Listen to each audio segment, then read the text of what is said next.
today was bad. Light work, people. Light work. Seems we're soft all over the pitch.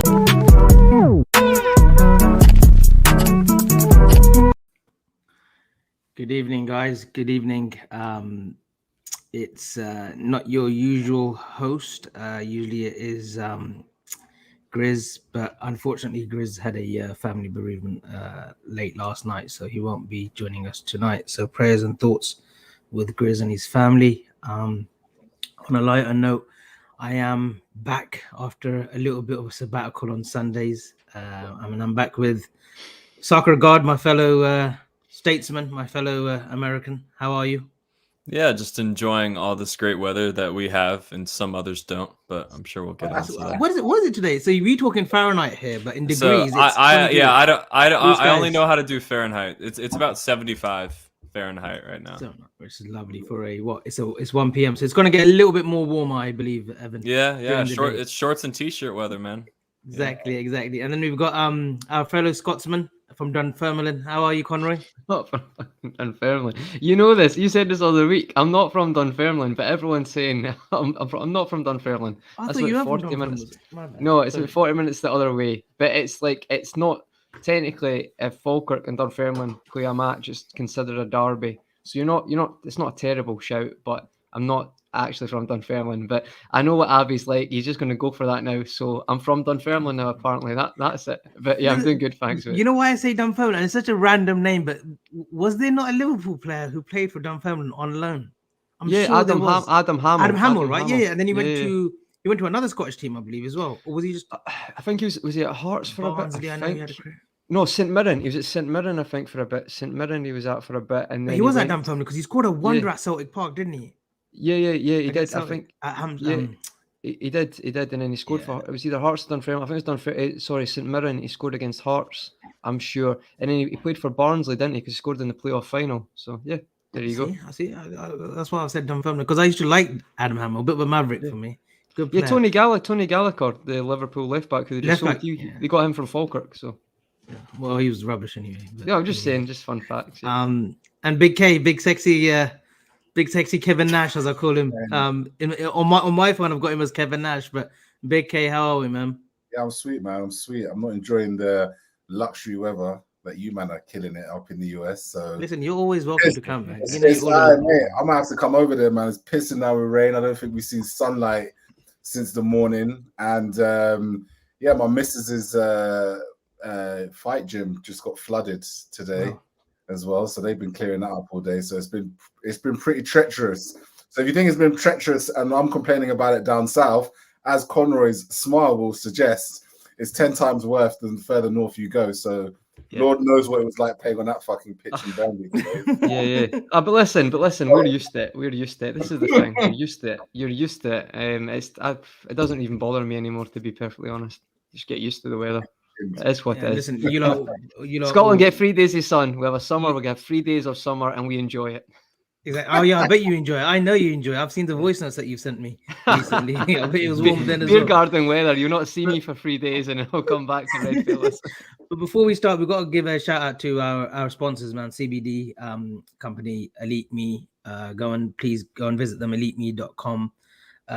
They've got a discount code at the moment, LFC15, I believe, which is a 15% discount on all their CBD products. They've got a new CBD bath bombs as well, which are pretty great. I tried the oils, I tried the balm as well, because I do suffer from tendonitis. No, I wasn't a tennis player. I used to play football on AstroTurf, grass, concrete when I was a kid. And unfortunately, when you get to your 30s, your knees start sort of chalking away. But CBD stuff has done wonders, because I'm starting to run 5K, Evan. I can actually run 5K. Can you imagine? Yeah, I stopped maybe once or twice, but I can run a 5K. And no word of a lie, it's due because of the CBD oils. That's great. I just don't know why you're singling me out to tell me that. Don't you want to? I know you're not impressed when I give you some. Oh, okay. When I used to tell you that was a number 10, likened to Michael Laudrup. Okay. Guys, we have got another announcement to make as well, because we do know it was a certain Mr. De Mello's birthday last week, Mr. Ezekiel Mello, and I know the boys gave him a shout out and they sang happy birthday. So he gave us a super chat, and it's so kind of him as well to give us a super chat. So he says, "Hello guys, this is Mr. De Mello who gave you a shout out 2 on Thursday. Thanks a lot. You guys made my day. Love the show. Live in Toronto. You never walk alone. No, thank you for tuning in every week. Brilliant. And, we Nice. appreciate the love as well. And hopefully me and Evan can make a trip down to Toronto, or if Mr. DeMello, you ever in California, hit me up or Evan up, and we'll take you to a few bars, sport bars, as we call them. Top golf. Top golf as well. Yeah, just got another super chat as well by Dinesh Karai. Thank you for tuning in. Evening, gentlemen. Liverpool fixture until the City game. We should pick up 18 points. Norwich home, Leeds at home, Arsenal postponed, West Ham at home, Brighton away, United at home, and Watford at home. We'll come to these fixtures as well as we go on the show. But guys, I want to start the show off with I think Grizz loves mentioning it as well. First off, the selection today at Turf Moor. He went with Alisson, Trent. Surprisingly, I thought Konate would come in because of the physicality of how do you pronounce it, Evan? Weghorst? Yeah, you had it. Yeah. Yeah, Weghorst. And then he had Van Dijk obviously alongside Matip, Robbo. And then he went with Henderson, Fabinho, Naby, which we'll touch upon. And he went with the original front three, Mane, Bobby, and Salah. I was expecting a few changes, 2-3 changes. I was expecting Thiago to start because I thought he'd done really well last season at Turf Moor, and he's coming back into sort of rhythm. I thought he would have started, but Henderson was deemed fit because he had a slight back issue. Conrad, what did you make of the selection? Yeah, Avi, I thought it was pretty expected to a certain extent. I never was able to catch on the show yesterday he's done, but shout out to Grizz. Grizz had said even during the week that he thought Firmino would play. That's why he got taken off early against Leicester. So Grizz got that one spot on. He thought it would kind of combat the way the Burnley centre-backs would play because he drops more into the false 9, closer to the 10 role. Yeah, and they're not just playing against a standard number 9. So I kind of, because Grizz had spoke to him about that, expected that. The midfield, yeah, it was one of them. I'll be honest, guys, there were shouts for Elliott to come in, and we're going to talk about Hendo's performance, but just on the basis of selection, I do understand why he put Jordan Henderson in these games, and just there's certain ties that I feel like that's a better option for these type of games, just to see how the game goes. As our midfield progresses, that might change. I'm just going on my mindset before this game, so I understood that. Naby as well, I thought he would come back into the team pretty shortly. It was actually, I was pretty happy with the lineup. I don't know if you guys, it just, a lot of fans thought the depth really highlighted our current depth of squad, and it was like a throwback to our former, traditional front three. And then you looked at our bench, it's quite impressive, got to be honest, guys. It's the first time that with the Leicester game, those two combined, it's kind of showed how we've kind of built this depth in the squad, and it is really quite impressive, I've got to be honest. And just coming on to that, Keith, as well, on squad depth, and this is before we take into account of the conditions at Turf Moor, the selection as well. The players that did miss out today, Curtis Jones, who sent out a brilliant tweet, said, come on, the boys, when he's been in the squad and he's been on the bench, to be not included in the whole match day squad, sometimes it can sort of derail your confidence. But he took it on the chin and he wished the boys well. Curtis Jones wasn't in the squad, Keith. Minamino wasn't in the squad today. Origi wasn't in the squad today. There's another one that I'm missing. Joe Gomez wasn't in the squad. Well, Joe Gomez hasn't been in the last two squads. Mm-hmm. That shows the depth, right? We've been always saying about Man City's depth, Man City's depth, but we could field two strong teams of 11. These days that we can, because we've got a strong goalkeeper, we've got a strong back four. Maybe the right back position is debatable, but we've got a strong squad, right? 100%. But then the irony is that we only signed one player in January, so we've always had this squad. It's not like it's just appeared out of nowhere. It's been building up. I think, I go back to previous conversations I've had. I think people, weren't really paying attention at the time in the summer to some of the players because I just don't think the trust was there, to be perfectly honest with you. I don't think there was trust in Harvey Elliott, in Shimikas, in Kelleher, in even Curtis Jones. And many people thought that Origi would have taken no part in this season at all. Minamino, is he worth it? A lot of these players over the past 6 months have won the fans' trust, which is why now in the psychology of how we look at this is kind of like, oh wow, now we've got squad depth. Now we have to keep players out. It's only because most of these players are fit, but it's still the same players, bar Diaz, that we've had since before January. So it's nice to see that the fans have started to take to a lot of these players now and actually consider them now to be important enough players, to be surprised that they're not getting picked in the squad at all. So I was pretty happy with this 11. I think, we'll touch on it as well, but for anybody that's not based in England, today was a shit day. It was awful. You would not have left your house unless you absolutely had to fucking leave your house. It was pissing down with rain from the fucking morning, and it is still pissing down with rain now. It is cold. It is windy. Anybody that's got any bins out there at the moment is probably halfway down the road. Right, I'm looking at this tree. That's trash cans. That's trash cans for you, Evan. Bins are called trash cans. Thanks, get a new bin. It's gone. It's already gone. And in this weather, when the gone. bin goes, You know what I love though, Keith. As you're saying, and as you're like so disgruntled and angry, right? You're angry at me and Evan because we live out in like a sunny country. But Evan shows no remorse. He actually doesn't like. He's a straight face, poker face. Like, ruthless. It is what it is, guys. It is what it is. I'm sorry. But do you know what? Like, that just kind of builds the scene for those who are not based in the UK. Kind of what type of football match you saw today, because I emphasize with the guys that had to play in Burnley. So if it's shit in the south, it's 10 times worse up north. So I can speak for myself, and Evan, I want to ask you this because I hate 4 a.m. kickoffs for me and you, like midday. 4 a.m. are the worst, especially if you're out on a Friday night getting slashed. Come home for about 2 a.m. and then you got to stay up till 4. Like your days are right, your weekends are right off after that. But like today was 6 a.m. It's not too bad. Considering how your Saturday night went. My Saturday night was kind of calm. Like I went to bed by 12. So I had about 5.5 hours sleep. But Evan, I want to talk about the selection first and foremost, and then the midfield selection as well with Henderson, Fabinho, and Naby. And obviously we're not situated in England. So, but from the TV, from the scenes that we're watching, we know that the weather conditions weren't great. Talk me through the first 15-20 minutes of the game and the midfield selection as well.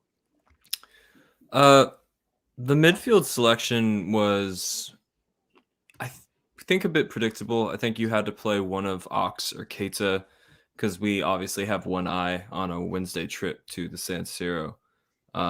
So, you could have predicted Thiago would rest, Elliott would rest. In the first 10 to 15 minutes were interesting because I thought some of our interplay and our passing was very sharp. It was very 1-2. It was very, on the floor. Some of the interplays were really great. Obviously, in and around the box, we seemed to miss the final ball, but the opening period was okay for us until Burnley started to hit us on the break a bit. So it was a positive start for us. It wasn't anything that instilled any worry in me. And that's a midfield that should be able to control, should be able to control and manage a football match against almost anybody. It's got some balance to it. It seems like the right selection for the day, in my opinion, because like I said, we do have to be responsible. We don't want to overcook our players before a crucial Champions League tie. But yeah, the first 10-15 minutes, solid from us. We got in and around their box pretty well. But then we'll get into it. But then they started to send the balls over the top, and that gave us some trouble, as I'm sure we all know. And just coming on that period as well, when they were sending the balls on top, and fair play to Weghorst, he was winning his fair share of headers as well today. Against Van Dijk as well. He didn't do too badly in the air today. And it was similar to the kind of issues that Boemo and Tony sort of caused us earlier the season at Griffin Park. Where they were winning headers against Matip and Van Dijk. I want to come to Jordan Henderson. Jordan Henderson, club captain. I thought today of all games, especially during the conditions, Conroy, where it's going to be an ugly affair, and Naby's coming back into the team. Yes, you've got the experience of Fabinho, who I thought had a sort of kind of poor sort of first 25. And it wasn't helped with Henderson. I thought he was doing things that he shouldn't have been doing as club captain. Keep it simple. Naby was doing the things that I thought Henderson should have been doing, just keeping it short passes because the wind, the trajectory of the ball, overpassing. And we know Henderson's got like that passing in which he overkills it sometimes, when he just chips it in the box and stuff. And I thought today, first half, and it's very rarely do I say this about our club captain because I absolutely love him. I thought he was shocking today, Conroy. Yeah, I think there's definitely a theme there, Avi. I agree completely on today's performance. I do think there's a theme at the moment where he has had good performances this season, but as of late, it tends to be more that over trying. Is that the right word? Like trying those balls. And see, to be honest, for the form he's been in, it probably would be smart just to have a simple game. Like keep it simple. And genuinely, like all jokes aside, you're going to talk about Keita later, Avi, and you before we came on, you said that was the how you describe his performance. Good, efficient tackles, but like kept it simple. I feel like with Henderson today, he probably just needs a performance like that in general, just to kind of. There's a lot of people right now who are out for him. Let's be honest, it is the theme after every match. So yeah, I've got to be honest. I don't know the logic with the constant trying of like that ball all the time. Now it's just not happening. So I feel like for his own form, he should just keep it simple. And I agree, mate. I've not jumped on the bandwagon with it. I've stuck up for him in performances where I feel like there has been games where people have just went extreme with it and said, shocking when that's not been the case. And he's probably not got the credit in other performances when he's played good as well. But for me, I think, today you've got to call a spade a spade. I just think it's just a poor performance today. Probably our poorest player on the park, potentially, probably finish today's conversation. That would be the outcome. I don't know, guys. Like, what's your thoughts? I'll come back to you, Avi, with this or anyone else. What is your thoughts with Henderson now? Do you think actually a bit of time out, in all seriousness, would do him a bit of good as well? See, this is what we thought about maybe earlier on in the season about Robertson, that maybe some time out Simicast, but Robertson, I think, missed a game or two, and then he came back, and he's never looked back since. He's been the top left back. I think, and I just want to ask Keith, but Evan, feel free to butt in. I think Henderson might be starting to feel a little bit threatened about his position. I think ideally going forward, I bet in my eyes, our best midfield going forward is the one that we saw at Leeds earlier on the season, the Elliott, Thiago, Fabinho. I think that's. But is that a good example though against Leeds, a team who's going to press you? A team that's going to press. I get you, and that's why we look at our squad and we say, we can switch it around. Yeah, but I think because we needed a defender, so we brought in Konate. Yeah, maybe a few months late or a season later we brought in Konate, but we've got the depth there. We've got such strong depth that Joe Gomez, who was a star performer in the 1920 season, can't even get into the match day squad. That's 2 games in a row now.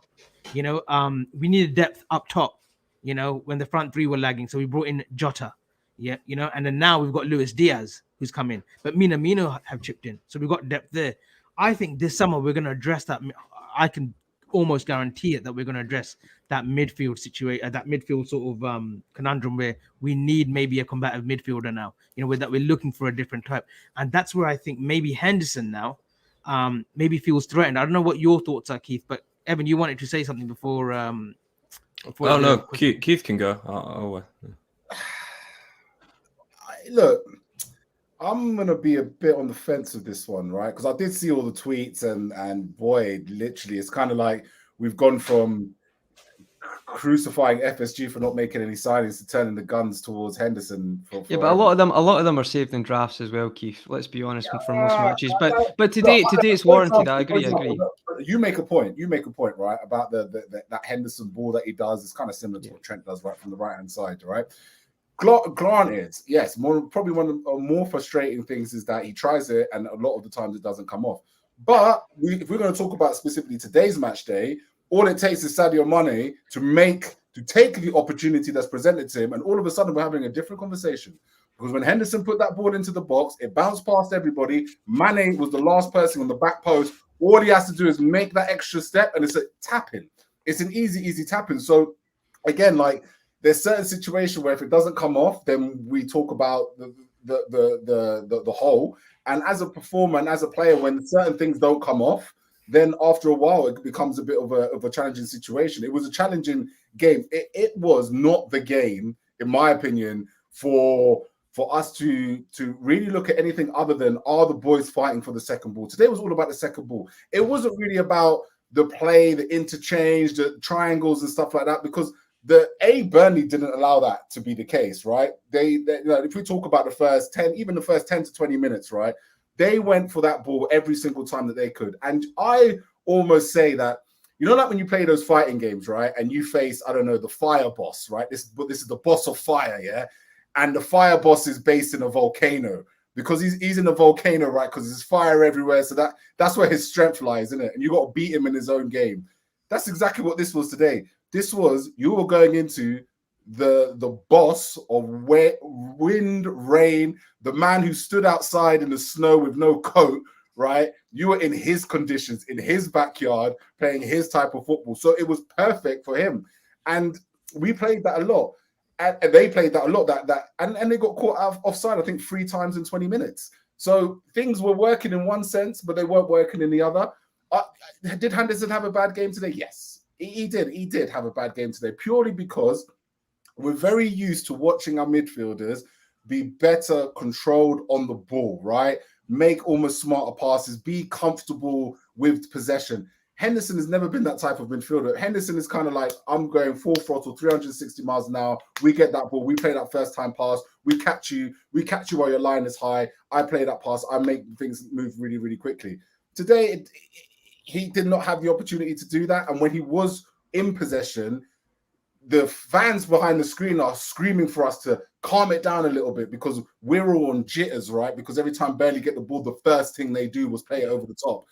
And Henderson wasn't doing enough of that, keeping that ball, whereas on the other side, Naby was. So, as I said, I can see why people were upset about it today, but I don't know if today was the day to crucify him necessarily about it, because I just felt it was one of those games that control was tough to have in all corners, in my opinion. When's the most important thing today? The performance is like most games, but I get what you're saying, Keith. I think a lot of folks said that after the game, like just getting Turf Moor, get the win, and then worry about the other stuff later. I get that. I kind of just 1 second. Just 1 second, Evan. Just a chat from Jonathan Davis. I love Hendo, but he gave the ball 27 times today, lads. He was playing hoofball the moment he felt any pressure, and that's not the first time he's given the ball. I don't know if it was that many times, but he's given it quite a few times. And just a quick one. I know, guys. Selection, my man, putting in super chats, everything.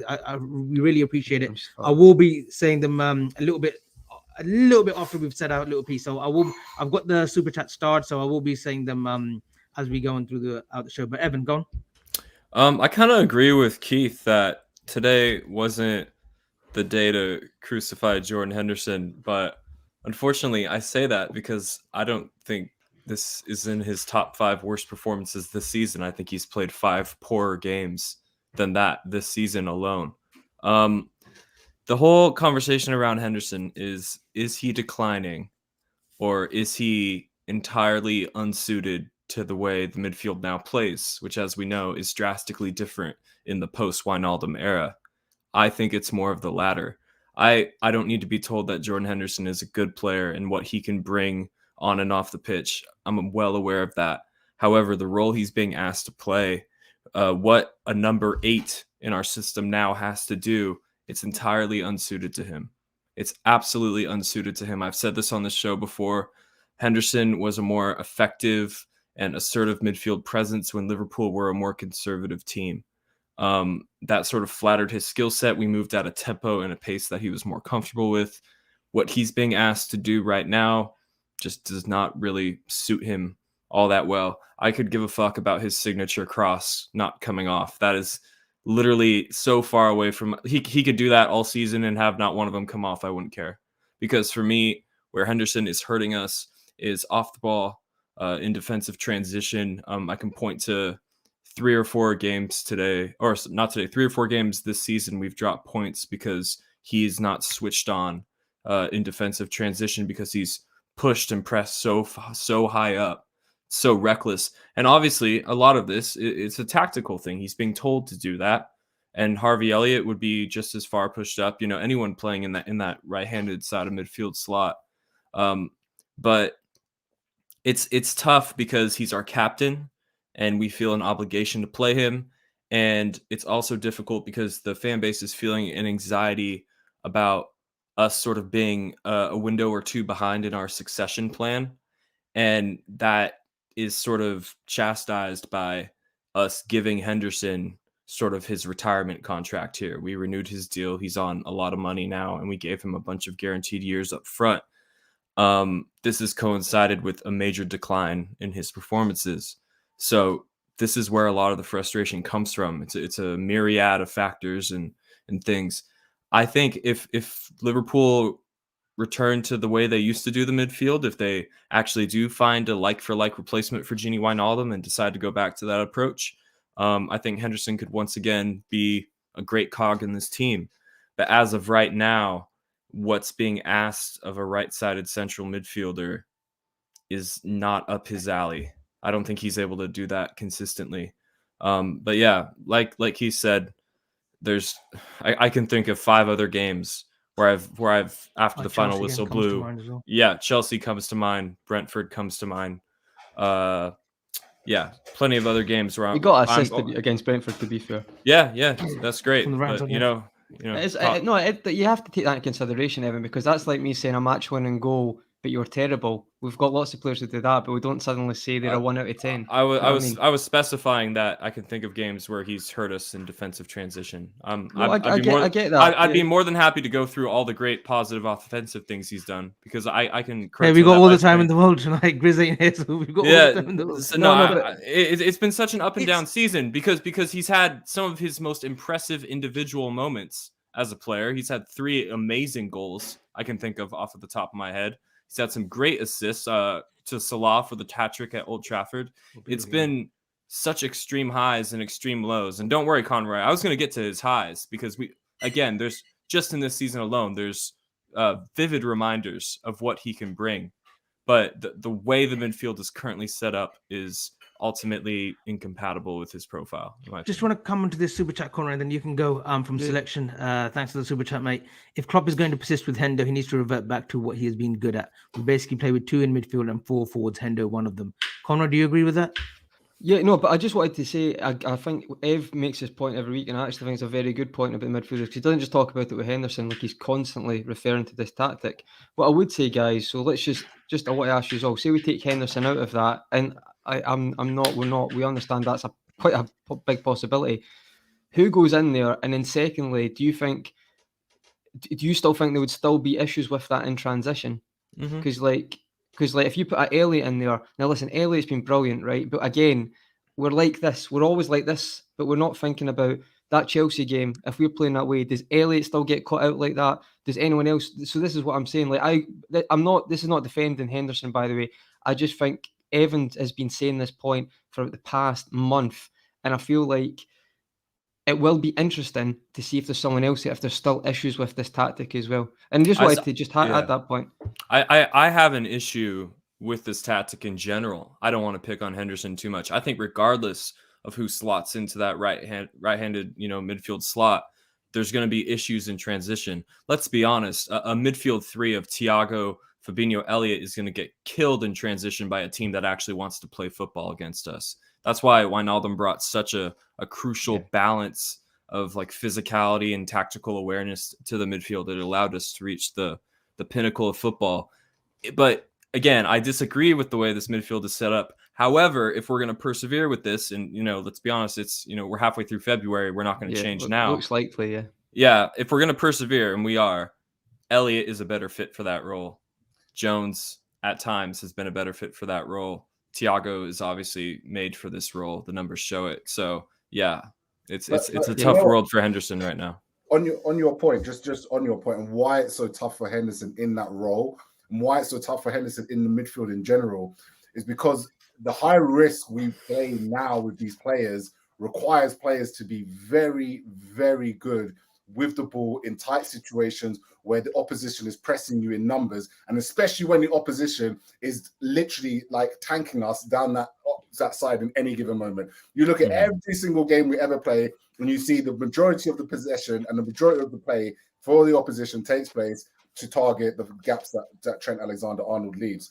So when you're Jordan Henderson in that situation, you have the ball like Thiago does, like Elliott does, like even Curtis Jones does, very good at being able to weasel their way out of this situation, keep the ball, keep it circulating. And we have to keep the ball, because if we don't keep the ball, then as Evan says, then the whole new tactic that we have completely blows up in our face. And all of a sudden, we're seeing 3v2 situations on a regular basis. So that's where the biggest issue of Henderson lies, is he doesn't have that skill set to be able to protect the ball. He's much more a case of front forward, like we need to move it yesterday, and I don't want too many touches of that football. Apart from a little pirouette that he did in the first 5 minutes of the game, a lot of the times he got caught in possession. Just want to come. Yeah. So I just Go want to ahead. come to 2 super chats again from Selection. Nice one, mate. I find it strange how Klopp is using Hendo the way he should be using Keita. Hendo never thinks, he just reacts. The new tweak doesn't fit Hendo. I think that's similar to what Evan's been saying. And Yep. I think another super chat from Selection again. Thank you. Hendo has been horrible majority of the season. Let's not sugarcoat this. Thiago showed him levels how to properly control a game. And we'll come to Thiago's bit as well. And look, they're saying, I don't want to waste 15, 20 minutes on Hendo slander. We know the captain that he's been. He's been a fantastic captain player, and he's still got a lot to give to this Liverpool team. If Milner's still giving us, a lot of benefits at the age of 36, Henderson will be here. There is that question of, the contract. When you see it in hindsight, was it sensible? Was it a good decision to give him a 4-year contract? He's captain of Liverpool Football Club. I think the club had no choice but to give him a contract. The length of it, I'm not too sure about, but Evan, you're scratching your head a little bit. Did you not agree with the contract extension? Did you think that it could have waited? At the time listen, I was equally disappointed to hear that there was even a discussion over his contract, because in my head, it's a formality given what he's done for us and who he is. That being said, when the figures came out, what we had renewed him for, I did not like it. I did not like it because I'm caving. I'll admit I'm weak. I'm caving to this anxiety of the being behind in our succession plan. So I think we gave him, obviously we have to give him a lot of money because that's what it is. I think we gave him too many years up front, guaranteed.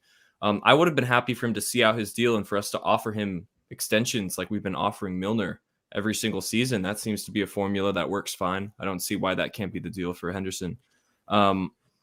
And it's now even a bit more upsetting to hear that Milner might be getting a new contract.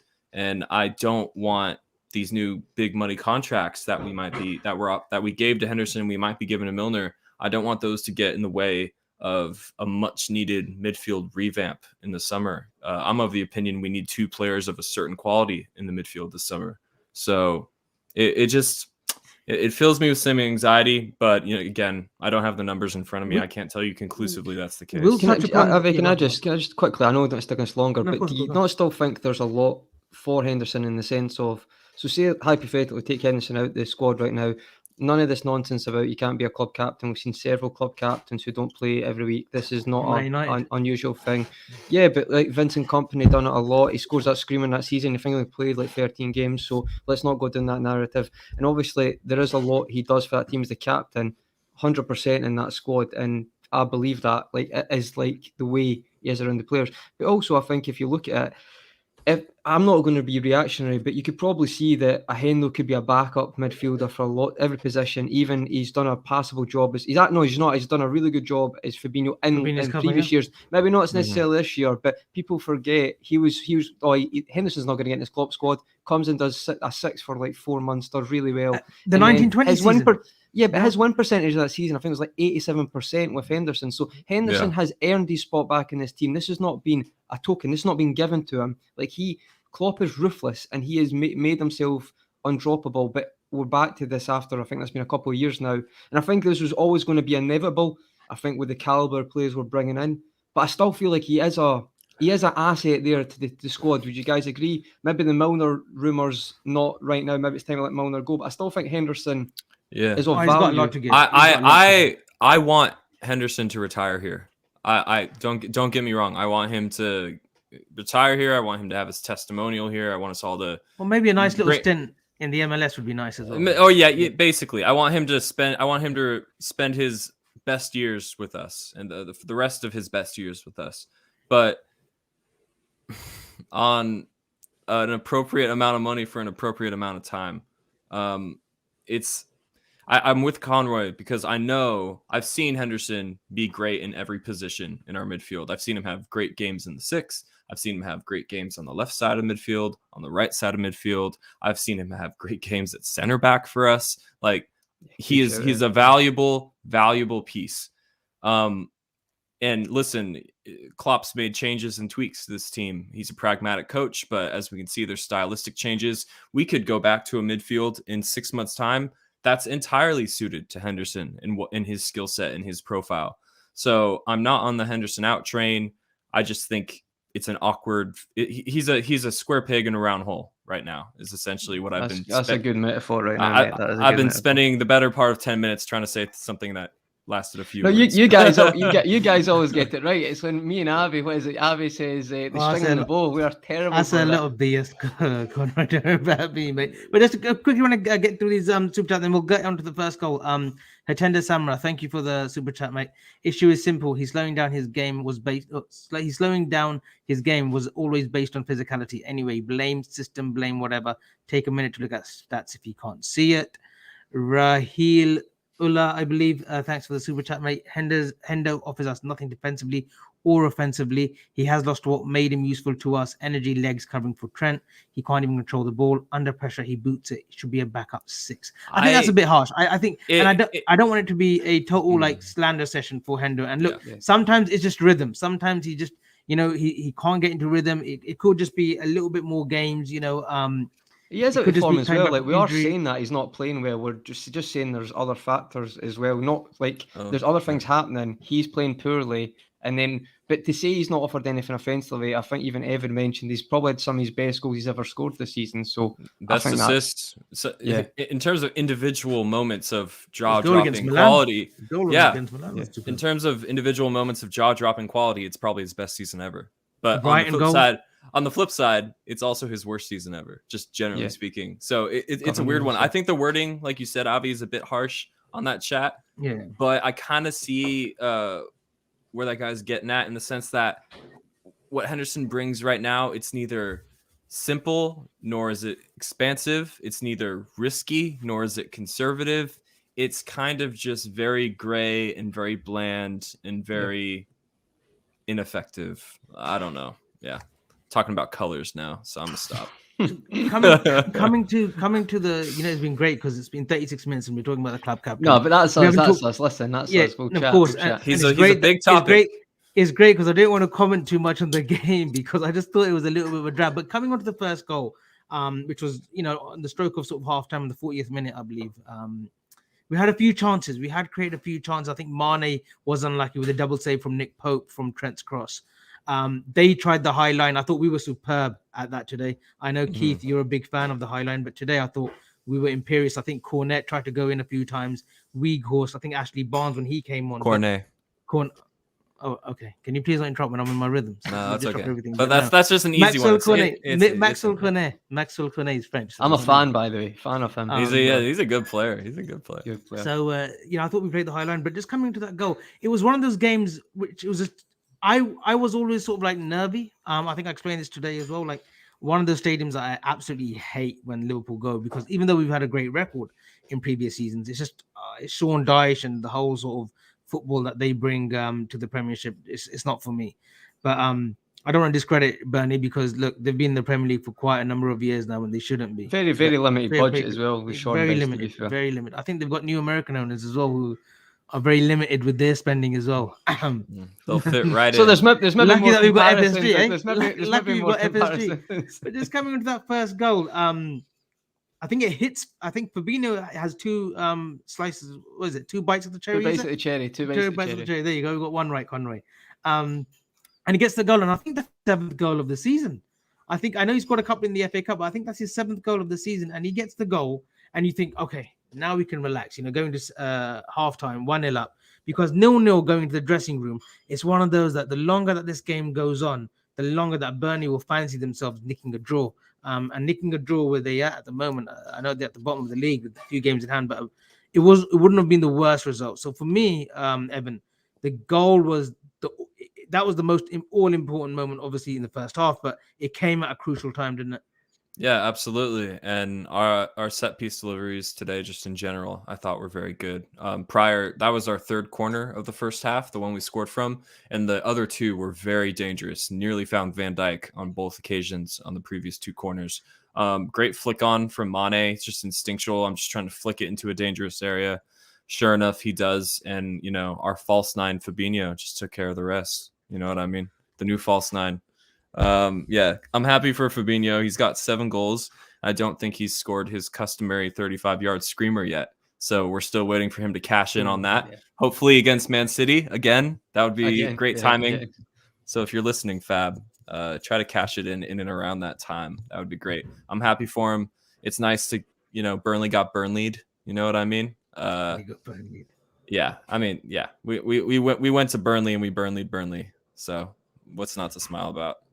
For you, Keith, who was the pick of? I wouldn't say a bad bunch. It was just the game, the way it was sort of dragging on, and the way the weather conditions were. But who was the pick of the first half for you, Keith? I know we've mentioned Naby, but who was it for you? Was it the goalkeeper? Was it the high line? Was it the defenders? You mentioned it. You just said his name is Naby Keita. For me, Naby Keita, that first half performance, the thing. So in a game like this, as I said earlier, right, it's all about 50-50s. It's all about being combative. It's all about putting yourself out there. And there was a few situations that I thought, one in particular that I thought was brilliant, because James Milner is usually the person that gets a lot of praise for these type of situations. And it was Naby Keita that did this. Burnley went through, I think it was a ball came over the top of Brownhill, and they kind of came through, almost came into an almost like a 3v2 situation. And Naby Keita comes across and he just body checks the player in possession before he's about to play a pass through to Wakehorse.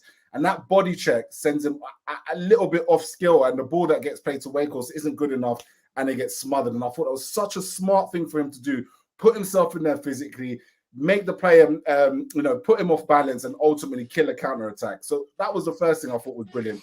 The second thing, you talk about the goal starts from Naby Keita again, picking up the ball in the center of midfield. He did it twice in the first half, where he plays delightful ball to try and play in Sadio Mane and for the first, which leads to the corner, but he does it again earlier in the game for Firmino. He has our best chance. He has our first shot on target, which I think was a brilliant piece of play, and that plucks it out. It was a really good save as well. I just thought, in general, for a guy that doesn't get a lot of, people kind of consider him that you wouldn't pick him in these type of games because he's not strong enough, or he's a bit lightweight, or he's not useful enough. I thought he was the best player on the pitch. He calmed things down when Burnley tried to press him. He looked forward. He just kept things simple, and he protected the ball as if it was his child. So Naby Keita, for me, absolutely hats off in that first half. I thought he gave something that we desperately needed in that first half. And the other point, is the high line. What was it? I think 7 offsides in total we won today, where usually you're looking at 3 or 4 per game, 4 just within this first half, 3 within the first 20 minutes alone. The highlight package, if no one actually watched the game live, is basically Burnley taking shots on target after they're already offside.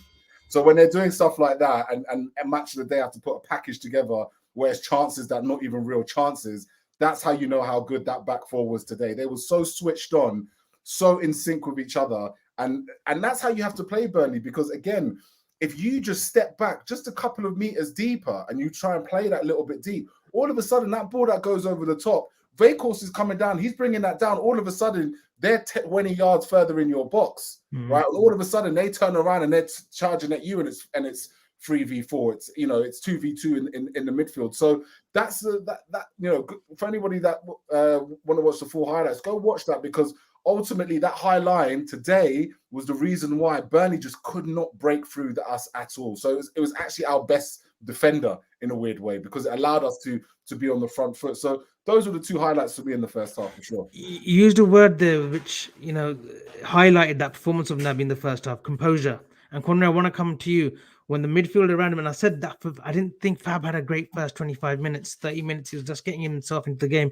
I didn't think Hendo was great, as we previously mentioned. I thought Naby was the only one keeping it short and simple. He saw the weather wasn't great. He saw that everyone's sort of playing hoofball, rush ball. Everyone's snapping at things, but he kept it just tidy. I'm not saying that he was our best player, or he was man of the match or whatnot. Or he was like amazing, but he kept his composure and he kept the good things, and he did the good things really well.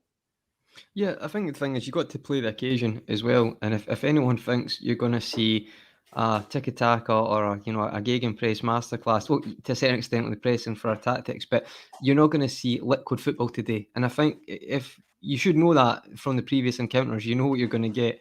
And I feel like there is certain games, me and Grizz touched on it last week, I think Evan as well, we spoke about Matip and Trent against Leicester having spells where they're trying to force that ball. There's certain games where if it's maybe with the conditions or whatever's happening, the way the team's playing, you just have to keep the composure and control and keep it simple. And I feel like that is a trait that we talk about Thiago. Thiago's got lots of like strings to his bow, what he can do. But one of those things he's great at is dictating it and controlling the game.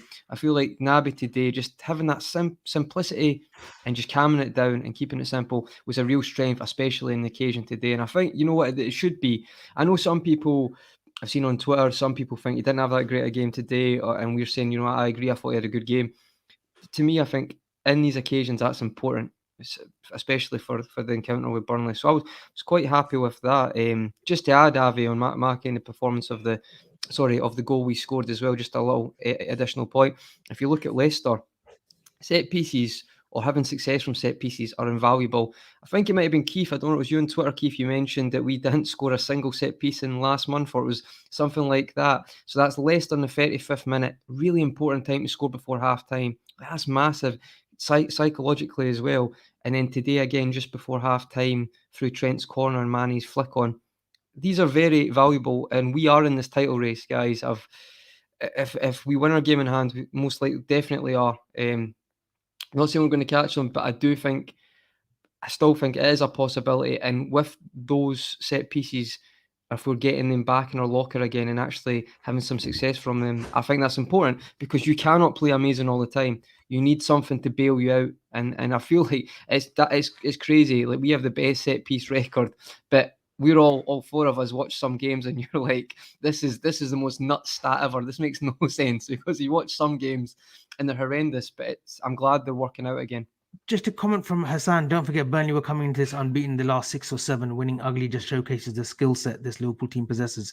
You need to be able to adapt to the occasion. And that's what it is. We were able to adapt where maybe in Klopp's early tenure, when we were going to like Vicarage Farm Road, to Watford away, Burnley away, in the first 2 seasons, we were really struggling. We were really struggling against we lost to Burnley 2-0, didn't we? Did we not lose to Burnley 2-0? Second game of the season, the 2016-17 season.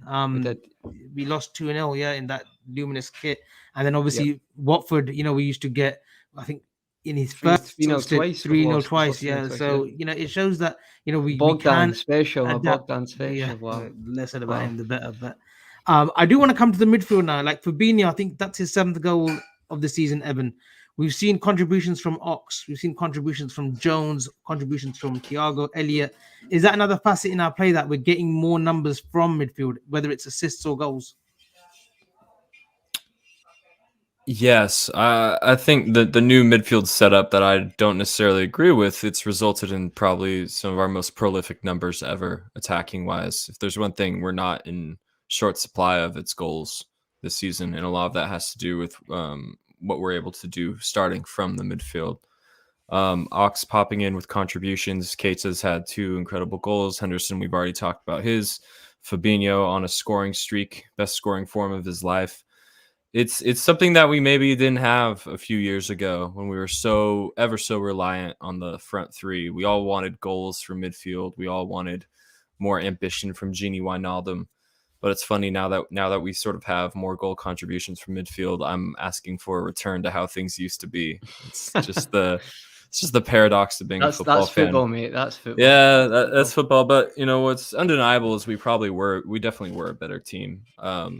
If we win every game, all of our remaining 14 games, we would still be one point shy of the team that missed out by 1 point to Man City in 18-19, which is pretty crazy to think about. But yeah, I think it represents something positive, and I think it's a change that Klopp's maybe made, knowing that he has more positive midfielders now. The emergence of Curtis Jones, we all know what he can do. Harvey Elliott as well. If he's going to be a staple of our team for the next decade, then we need to build an ambitious midfield system, especially if Klopp sees him as a midfielder. So, these are maybe I need to learn to live with my qualms over the midfield, and obviously that becomes much easier when they're scoring goals and providing assists. And just we'll come into the second half now, Conroy and Keith. And second half was pretty much the same that we had sort of seen the first half. It was just a bit of, they had a bit of possession. They were going forward. I think Eric Peters had a shot, but again, it was offside. Just a trap that we had sort of set up in our play. And I think it was the introduction of Thiago when he came on, I think on the 60th minute for Henderson, that I felt a little bit more calmer. That I thought, okay, this is the Thiago that I want to see. Like comes on, like even if we've got to protect him at sometimes and bring him off the bench, this is where we need him at 1-0. Like James Milner's there as well as an option, but I like a Thiago coming in. If he's not going to start coming in the 60th to 65th minute, if it's a tight knit game, to gain control. And I thought we did that. I thought when he came on, he started getting control. He played short passes, played long passes. He would do a little trick to get away from the midfield. I thought that substitution came at, and Klopp's been culpable of this in previous games where he's dwelled on the substitution, or he's waited, or he's not, he's not played his cards on the subs bench. But today, I thought that substitution of Thiago and Hendo, Keith, I thought that was a really important substitution where the game was headed. It was needed. It was needed because I felt we were a bit lackadaisical in possession in the second half. I thought players were giving the ball away quite cheaply. I thought quite a few times Trent passed the ball pretty much straight to the Burnley player.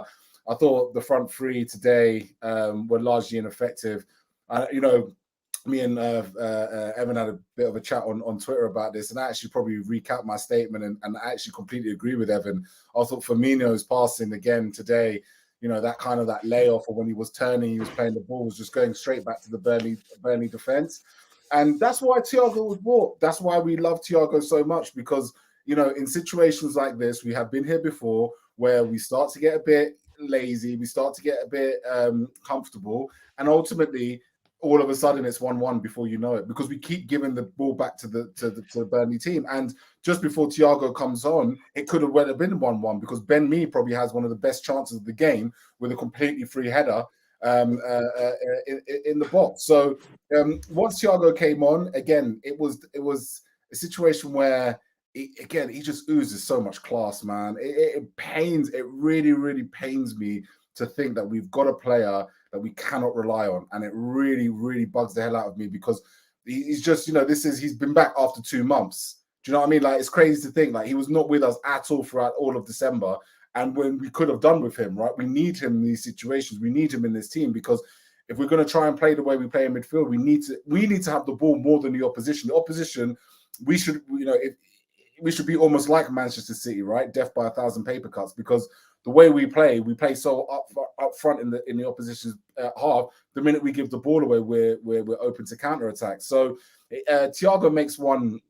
He does that thing again in it, where the Thiago turn in the 180. I call it the 180. The 180 where he just flicks it and creates a chance. Salah, I think he ends up hitting it at the defense. Generally, every time he got the ball, every pass was pretty much on point. It was accurate. It slows the play down when Burnley were getting a bit ahead of steam. And Fabinho came into his own a little bit towards the second half of the second half. Really? Again, winning the 50-50s, winning those tackles, like putting himself about the way we know Fabinho can do, and filling in to protect the back four. I totally agree with you. Thiago was brought in for these kind of situations. And actually, I think there's a reason why this season, I know last season he did lose 8 games or whatever it is, but this season, when he has played, we don't lose football matches, because half the time the opposition can barely get a sniff of the ball. Well, 100 record, Keith, as well, isn't it? Sorry, have you going to say? 100% win record. It's similar to what you were going to say, Conrad. 100% win record when he started in the Premiership alongside Fabinho. That is astounding. How many games is that? Has he started with Fabinho? What is that? 18, 20? Is it 21, 22?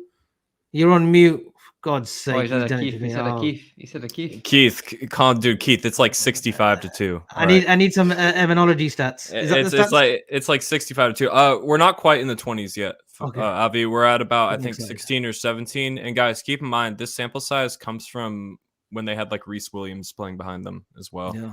So there's at least. Don't talk about Nat, Avi, like that. Don't talk about Nat. He's done well. He's done well for the FA Cup game. Yeah, he's done well. So, I mean, this is when we had that situation. We'll just leave it at that. So there's at least 7 or 8 games from the sample size. It's actually a really low amount of games considering how long they've been at the club together. But obviously injuries permitting and Fabinho having to be a center back has resulted in kind of a small sample size. But if it's anything to go on, it's the only way forward. And it's so if we're serious about being successful this season, we absolutely need to keep them fit and playing together.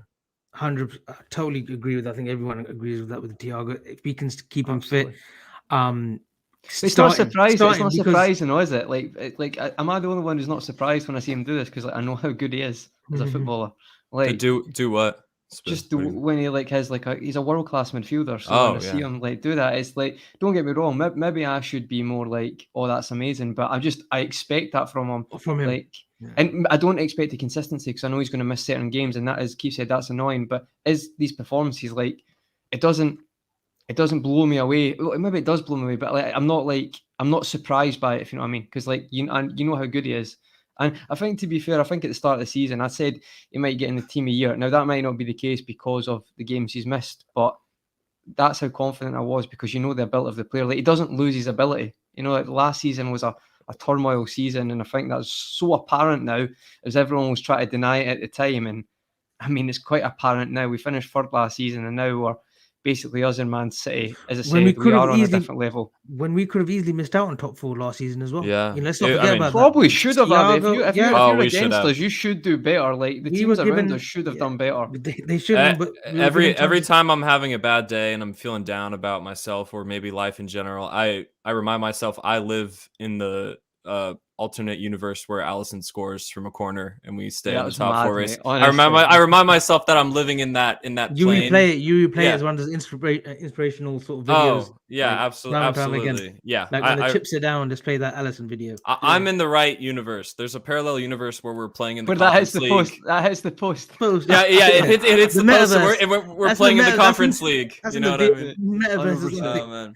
I want to talk about the front three because Keith mentioned it. Firmino, he picked up some great positions, Evan, some beautiful positions in that sort of 10 role.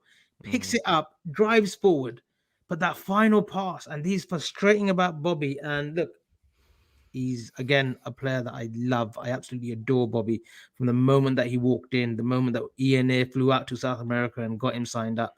You know, because we didn't get Depay, but we went to get Bobby. Loved him for the last 5-6 years, but that last final ball, it's frustrating because we know he's got it, but it's happened a lot this season where he picks it up from deep, but he just doesn't get that ball through to either a Salah or Mane. Is that a confidence thing, or is that just a thing that he's just probably lost in his game? It can't be surely that he's lost it, right? But it's such an occurrence now, it's so consistent now that he just doesn't find that through ball. And he tries it time and time again. It's got to be a bit of both. It's got to be a bit of, players decline, and it's also got to be a guy who maybe doesn't have the same opinion he had of himself 2 to 3 years ago. I think it was such a frustrating performance, Avi, because like you said, in terms of his off the ball work, it was a 10 out of 10. He's dropping into the false 9 role, picking the ball up, pressing well, harassing good ball retention. But when it came time to do something with the ball, he got it wrong like 75-80% of the time in areas where we could have easily been in on goal. There's that one where he should have slid in Trent, who probably would have had a shot, if not an easy cut back across the goal. He couldn't even get the ball past Salah. It was incredibly frustrating. He had that moment right at the end where he just dawdled on the ball for too long and lost the ball, ended up giving away a foul, which allowed Nick Pope to whack one into the box in the 91st minute. That would have been incredibly frustrating if they had scored from that. Listen, Firmino is my favorite Liverpool player of all time. So I think I'm well qualified to criticize him because it hurts deeply to think that, to know that he's not who he used to be. So obviously that hurts me on a personal level. In terms of the front three in general, what we saw today, it's crazy we've arrived at this moment. What we saw today is no longer our best front three. It feels crazy. So just want to ask, so we'll come to you, and I want to ask you this question, Evan. Is that, and it might be silly coming from my mouth, but that's no longer our first choice 3, is it?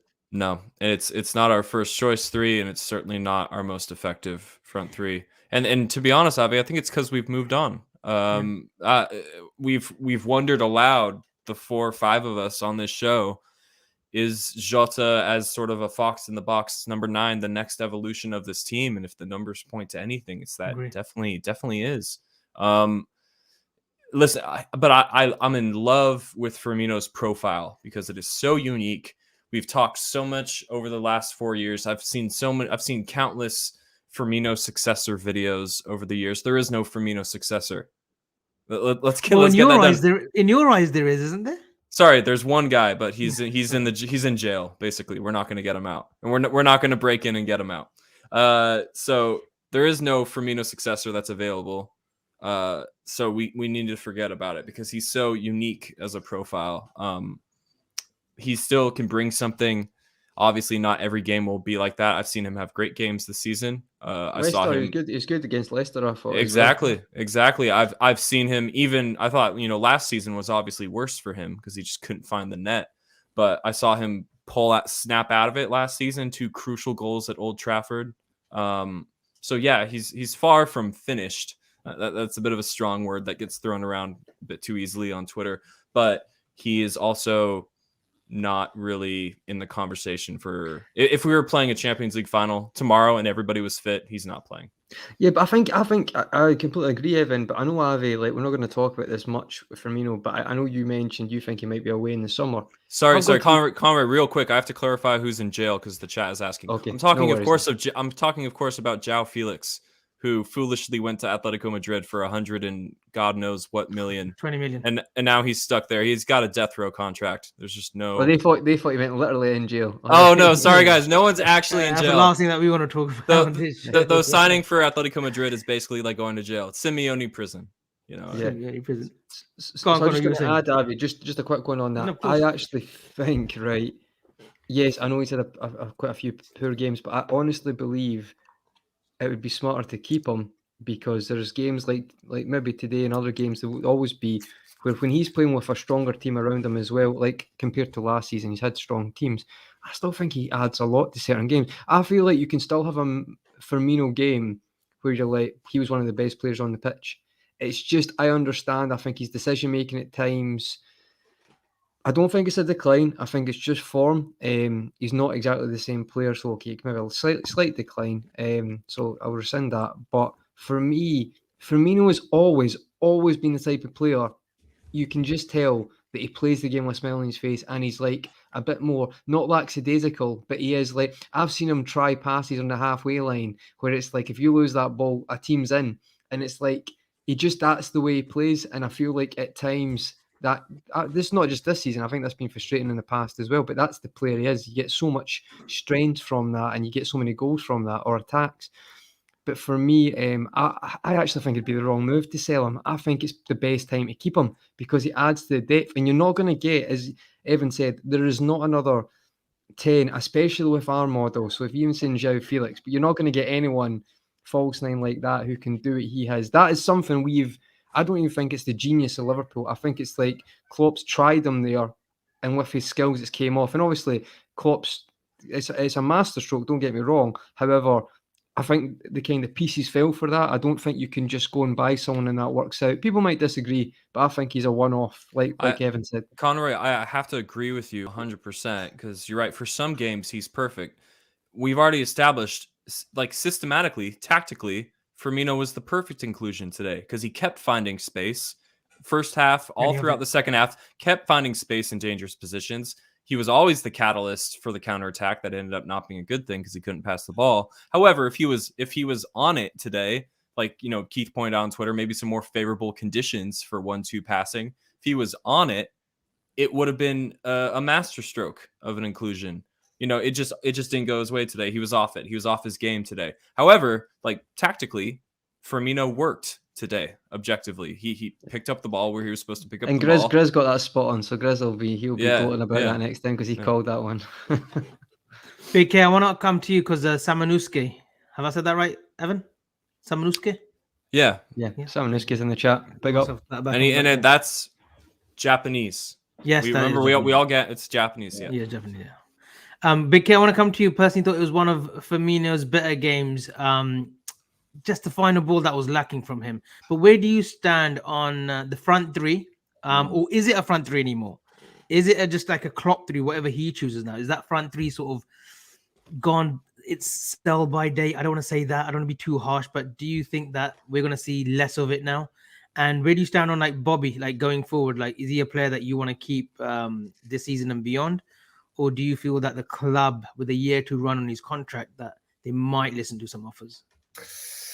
I think it's going to be a lot down to Bobby himself. You know, what is next for Bobby Firmino as a football player? You know, where can he still go? Because ultimately, you know, if he's settled, I mean, you got to remember, I mean, he's had most of his kids in Liverpool. I'm not probably sure his daughters have got Scouse accents. You know, he's been here a long time. Like, you know, that's not easy to just kind of pick up and just leave. So I think a lot of it's going to come down to Bobby. I have no doubt that Jurgen Klopp will keep him if Bobby wants to stay. I think there's still, you know, for the way he plays football, you know, there is an argument that, you know, in certain crunch times he could be fitted into that 8 position, if you will. You know, should we need players' bodies there, or if we're in a little bit of an injury crisis, I think he's quite tactically flexible in where he plays, purely because, you know, it's still, his off the ball work is still really, really impressive for a player that's supposed to be a forward. That's just one thing that I find incredible. It's all good talking about pressing, and it's all good talking about tackling from the front and pressing from the front, but it's the timing that you do as a football player on the pitch that it just, that's a great point, Keith. That's such a good point, mate. You know, so good. It's just picking the right moments to do that. And again, intellectual pressing is how you would say. and I'll go back to, you know, I make this point a lot. You know, it's not always I'm joking on the football pitch. It's what happens in training. You know, you want these type of characters in training. You know, you want, as a centre back, to be playing against Firmino, for example, to put you under that type of pressure, because other teams are going to do that to you on the pitch as well. It's good to have these type of characters in and around the squad. You know, it's not always a case of they have to play every game, because going to your other question, Avi, yeah, this front three, as far as, you know, the Mane, Firmino, Salah era, if you will, has probably been winding down for some time now. You got to think, you know, Luis Diaz is going to offer something different. You know, Diogo Jota's just an out-and-out goal scorer. You know, Mo Salah, again, he's pretty much given the freedom of the park. It's not so much often now where Firmino drops in so the two can go over there. A lot of the times it's kind of like, well, one of you are going to get the opportunity. So Jota's going to get the opportunity to be in the box, and Salah's going to get the opportunity in the box, and Mane's going to get the opportunity. You know, they all get their moments, whereas before, Firmino sacrificed himself almost for it to be exclusively Salah and Mane getting in amongst the goals. And actually, it probably helps a lot for the midfield as well to get involved in more of the goals, because ultimately, you know, they get more opportunities to go forward and to score those goals. So, you know, it's over in terms of, it will happen. They'll get picked. There'll be situations like the Burnley game where they've got the experience. And that's another thing you got to remember. Klopp picked this front three today based on experience. His quotes were, Luis Diaz has just come to the Premier League. Let's not scare him straight away by playing him against Burnley in a windy. I thought, go on, Keith. Go on. I thought Diaz would have started today, because he had a bit of a James Justin, you know, put in a few little niggling tackles at him, and then Cardiff, you know, they played a bit rough, and I thought he handled himself really well. I thought today's game, I thought he would have started Luis Diaz today, but maybe saving him, and in hindsight, is probably the correct decision. Although I thought Mane, you know, he had that one chance that came off Pope, and he looked good, okay, in the first 15, 20. Got assist as well. Have you got assist for Firmino's goal? It was like Aston Villa-esque with the header, with the flick on almost. It was similar to the Aston Villa when we won the league. Experience. Mane, Firmino, Salah, they played in this so many times. They've been to wet, windy Burnley. So it made sense that they played him. And Klopp will go back to experience again in certain situations for that. But you can't argue that Diogo Jota ultimately absolutely 100% deserves to start every game unless he's got a dead leg, for example. So, you know, there's no rush with Firmino. There's no rush with letting any of the front three go, to be honest. But evolution was needed. We all asked for it, and now we're here. And going forward, Conroy, like Keith mentions, flexibility. That shows the strength that we've got, right? That we didn't even need a Luis Diaz today. I know Jota came on and got his like 25 minutes, I think, when he came on for Mane. But that shows that we've got riches now, you know, in reserve, that we can switch it up. Like Inter Milan, I'm not expecting this front three to start, you know, the one that started today. I'm expecting a little bit of change. But your heart wouldn't break if Firmino started in the false nine. I don't think that will happen. But I mean, you wouldn't be. I think with the depth we've got with Diaz, Jota could go out wide, Mane obviously, and Salah on the other side. That depth, it doesn't scare you now if it's maybe slightly mixed up. And I feel like that's it's exciting for every team sheet, guys. Every squad announcement, you're like, you don't know it. You can't call it right now. You probably, if you had to, you could say, right, I can maybe name 9 players. Yeah, 9 players definitely. But you know what Klopp's like as well. Sometimes he's got that option of Diaz. I wouldn't be surprised if he started Diaz at left wing against Inter, and then put Jota, or he could put a I spanner think and Diaz play Firmino again in the false 9. You never know. I think Diaz does start on Wednesday. But just quickly before we wrap up, in regards to the Burnley game, Mane and Salah, I know they've been in the AFCON, both got to the final. I thought Salah at times looked good, but I thought towards the end he was, understandably so, he looked a bit leggy. I didn't think Mane, after the initial 15-20, Evan, he looked at the races. But they did well enough. They did well enough. Salah did well enough. I thought Mane was a bit short. Is there a little bit a cause of concern for Mane now? Because of Diaz? Because of Jota, who can play on the left? Oh, absolutely. Absolutely. I think Mane definitely has to not necessarily question himself, but he has to know that, if he spends a few games out of form before some of our season's most important remaining games, he could easily not play in them. You know what I mean? I already said that if we were playing a Champions League final tomorrow, that's not the front three we would play. And, Mane, if he wants to be part of that, starting a front three in a Champions League final, he absolutely has to raise the consistency of his performances, because, he's definitely taken it back up a level after last season's sort of horror show across the board. But he's not fully back to where he was, and he probably won't be at this point when you start making peace with that. But yeah, he absolutely should be looking over his shoulder, because here comes a guy who I've gone on record to say I think their profiles are very similar. With Jota on the left wing, there's a bit of a stylistic difference there from Mane. So Mane might look at Jota on the left wing and think, I bring something different than him, so maybe I don't have to worry about that. But with Diaz, I think this current version of Diaz, he's less experienced. Obviously, he's going to need some time to gel with the system and how we do things. But their profiles physically and technically are very similar. Very similar. I think that's a signing that should keep Sadio Mane definitely looking over his shoulder. Just a big incident that happened in the game. Yeah, I was going to link to that. There. Oh, jeez. I was going to say that when you mentioned Salah there. Yeah, and Conroy, I know you try to give the referees, I know you're the patient one when it comes to no, Abby, let's give it a little bit of benefit of the doubt for the referee. But I have to see what they're thinking at the time. That was a fucking stonewall, though, wasn't it? Come on. Well, I think there was a little bit of a delayed reaction from Salah, but he gets connected, doesn't he? He gets caught by they go on the other end. If they had scored, imagine if they had scored, because they go on the other end on the counter attack. But they get that goal. They do. Yeah, just on that though. See if there's contact, guys. It doesn't mean it's necessary. I'm not saying this one specifically, but contact doesn't mean a penalty. It is a contact sport, so we can't always go to that. I found this a hard one when I watched it a few times, and it took. Oh no, Conroy, no, you can't justify it. No. Really bollocks, man. No, you can't. No, can I finish? I'm not justifying it. Can I just finish what I'm going to say? Right. What I'm going to say is, there's a lot of stuff I saw about relating to the Robertson one against Brighton. Firstly, can I just say they've changed that this season as well? Yeah. So can we you can't keep relating back to previous decisions, like people with the Jota Tottenham one. It's like, if they're incorrect, like 2 wrongs don't make a right. So let's stop doing that, because you're not going to get a correct answer, because they're trying to follow the rules. In this one, I've got to be honest, right? The first time I watched the clip, I was like, if his leg's just standing there and it's caught Salah, but if you actually watch it, he actually puts his leg, it's kind of like drags his foot away, Salah, so the defender drags his foot away.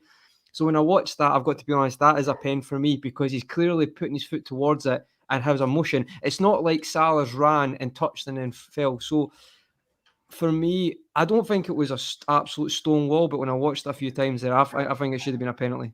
But I think, Evan, the CEO of the referees union, like Keith said. No, but the thing is, guys, right, every fan in their dog wants to say, "Oh, that's definitely a penalty for his own team." I'm just sick of being that predictable. Actually, look at the decisions. How many replays did you watch? How many replays did you come to? I watched. It was the third one. It was, but when you watch them actually drag it. But what I'm saying is, guys, it's like, see, before I saw that, I seen 3 replays of relating to the Brighton one. But that doesn't work. They're trying to follow the rules, so that's been changed. So you can't keep going back to stuff. But yeah, for me, that is a pen, especially because it's like he's dragged his leg.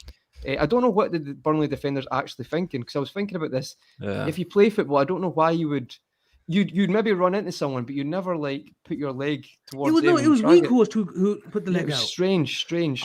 I think not calling that as a penalty is not with the spirit of the game, because if you don't call that, then players are gonna flop more, and no one wants diving, no one wants flopping. We don't want it. Defenders don't want to go up against divers. Referees don't want to have to deal with simulation. Nobody wants more of it. You know, I get that it's part of the game, but nobody wants more of it. But you encourage more of it when you don't call that. Salah is being punished for trying to stay on his feet. Yes. That is why it's not. It's honesty, isn't it? Honesty. But that's a bigger issue, guys. Though, come on, we've said that loads of times. No. I'm talking about forget other decisions and other things. I'm talking about this incident right here today. Salah was punished for staying on his feet. If Salah had thrown himself to the floor, it'd be a penalty. The minute he gets the contact, Salah has to go down. You can't.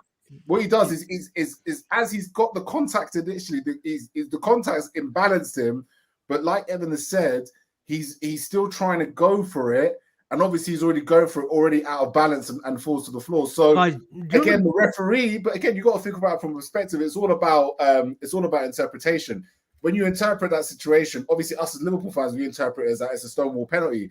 But others might interpret it as to say, well, Weghorst, his leg might have been trailing, but was that force enough to take his balance, or was he? Did he? What does this mean, Grizz? What does this mean? Evan, which game was it where Jota got barged and we got the penalty, which was I thought it was soft. Crystal Palace is the one we got. Crystal Palace was a recent one. Yeah, Crystal Palace was a penalty. That was a penalty. He runs. But this one was stonewall. This was a stonewall. No, I'm saying it is a penalty. I'm not saying it's not a penalty. But the fact that you had to watch replays. I'm saying it's not. But that's more just because the angle I saw the first replay. I had to see his leg. But guys, you can't be like, too nice to referees. No, I'm not nice. You guys are not.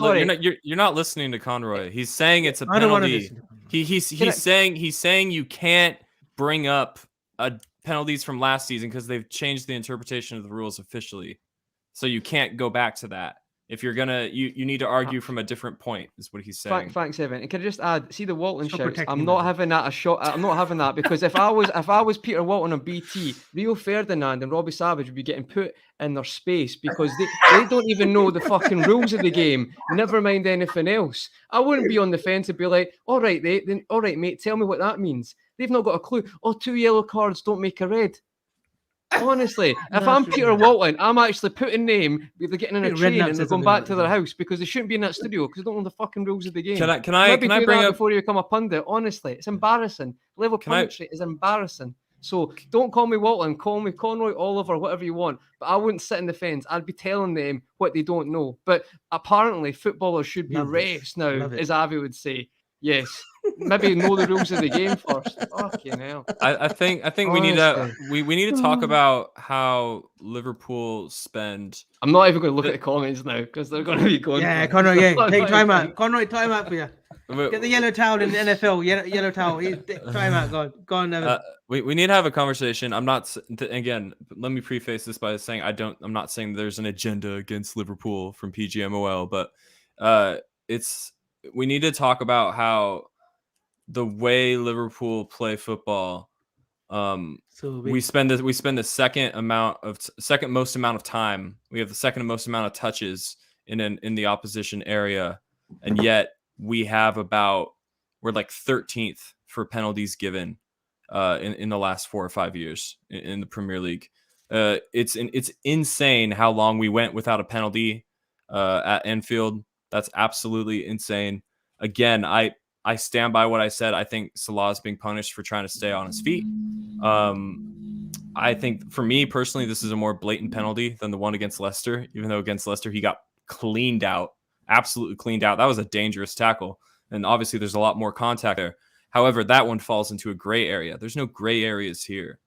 You know what I mean? I just cannot believe that they used to say live our pool. I just cannot believe that. Like, in terms of VAR decisions, we've been hurt by VAR more than we've been helped by VAR since its introduction in the EPL. I can bring up the numbers if anyone's curious, but it's what I'm trying to get at here is the Liverpool's honesty in the box is hurting them because Absolutely agree with that. And Evan, it comes back to just one thing I want to say on that, Evan. We say it's honesty, but do not underestimate the power of propaganda and narrative. Good point. Yep. All the time on BT Sports, Sky Sports over the years, it's always been like Salah's gone down too easy.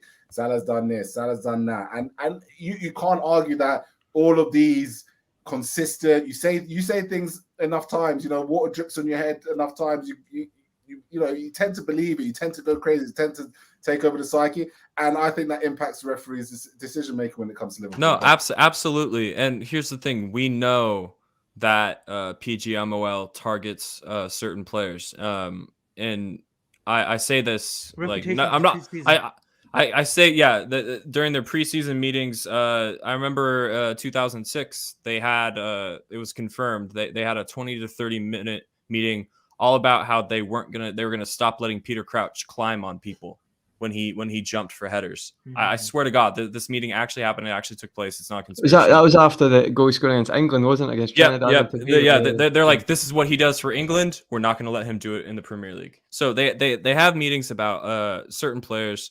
I think it's absolutely hilarious what we have to do to get a penalty. It's the standard of refereeing is something that's brought up quite a bit. I'm just searching for some more consistency.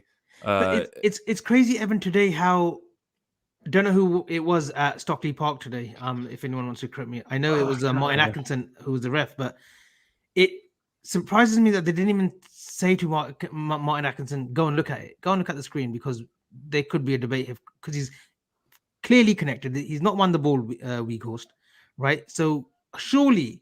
It's clearly an incident. You can't be that definitive and say, no, it wasn't a penalty, Martin, carry on. Surely you can't say that. I can say 100%. Someone's asking, Hassan asked, do we protest if it was given against us? Hassan, obviously hindsight 2020. I swear, like, on my honor, on the RedFellas, I swear I would not say a single word if that penalty was given against us. Because we kicked somebody in the box. We kicked somebody in the box. We didn't get anywhere near the ball, and we clearly kicked somebody in the box as they were trying to do something. What could I possibly say about that if we conceded that penalty? Yeah. See, the thing is, guys, like, I know, like, I talk about certain, like, things and decisions. It's just because sometimes I feel like some people are just trying to do a job. I do agree, though. I've said this numerous times. There is an issue with certain competency refs in the league. I'm not disputing that. I do think there is some good refs, so it gets overshadowed. And I'll be perfectly honest, like, no one wants to talk about a good ref's performance. That's a bit an issue as well. Everyone's desperate for a ref to come out and interview when they've had a terrible game, but no one cares when they've had a good game. So that's a bit hypocritical as well, isn't it? So it's like the lowest paid person getting scrutinised the most. It's a bit like there has to be, I think that should happen, but there has to be a bit of to and fro. I think making up the refs would help a lot with that.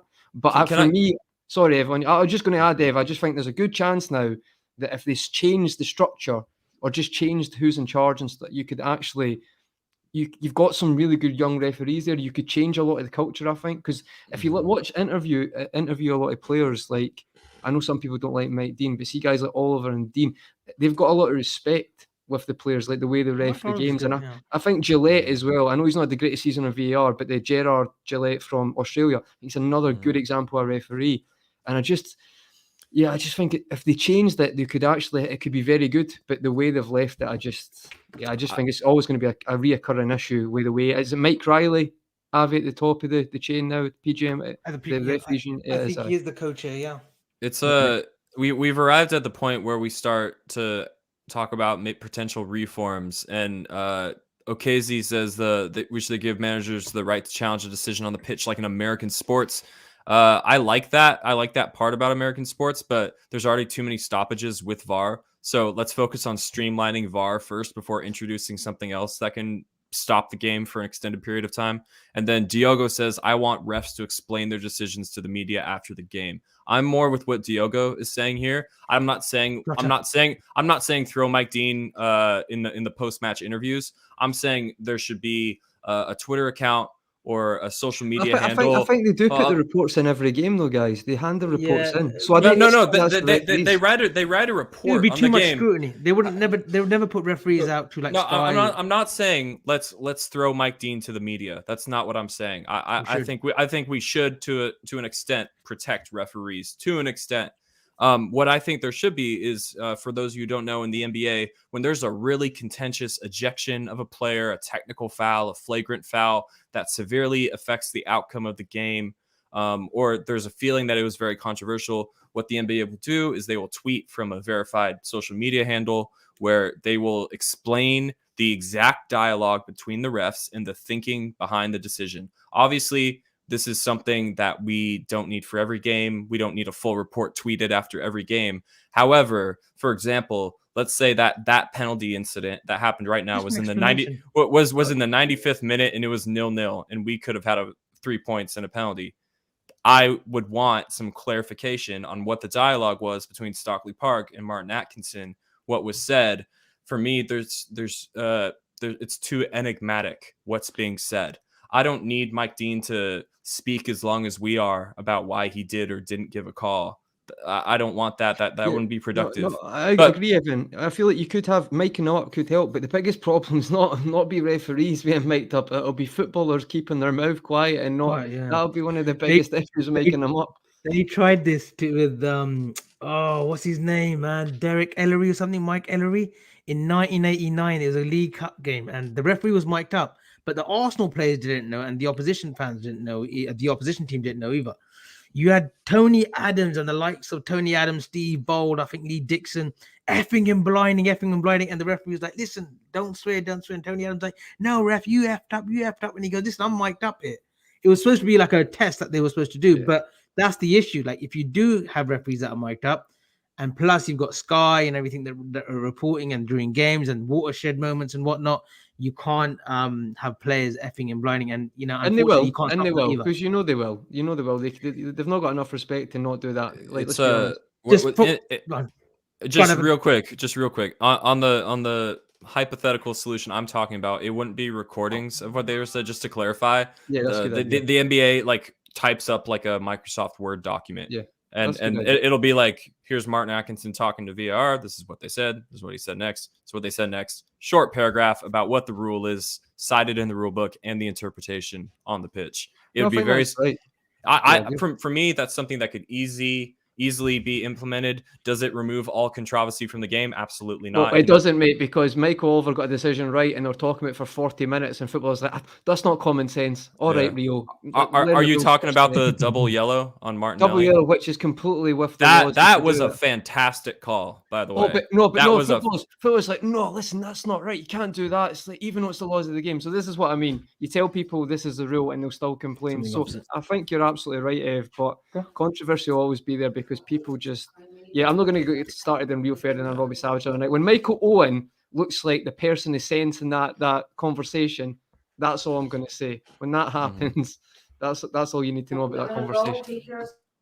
Yeah, or honestly, here's another American sports-like solution. I would think if you're looking for an on-field solution and not a post-match paragraph on Twitter, what could also be happening is the VAR monitor on the side of the field could have a microphone attached to it. For those of you who watch American football, after contentious calls, the referee is mic'd up to the stadium and says, technical foul, number 30, offense, 15-yard penalty. So for me personally, every time the ref himself goes to the VAR booth, he should have to go on the mic and say, after further review, it was revealed that Mohamed Salah was in fact tripped in the penalty area. The on-field decision is reversed, penalty to Liverpool. That adds 3 to 4 seconds to the process, and we now know what was said. And Atkinson says, "I was told to review. They said this. I agreed with them. Penalty to Liverpool." And if something wasn't a penalty, there'd be like insignificant. Not that one, but other ones would be like insignificant contact. Yeah, this is not clear and obviously an error. On-field decision stands. That adds 3 to 4 seconds to the process, keeps everybody informed. And obviously, I haven't been to a Premier League game in the VAR era yet, but from what people have told me is that during the VAR checks, it's so like it's so like what's going on? Like there's an aura of like uncertainty and stuff.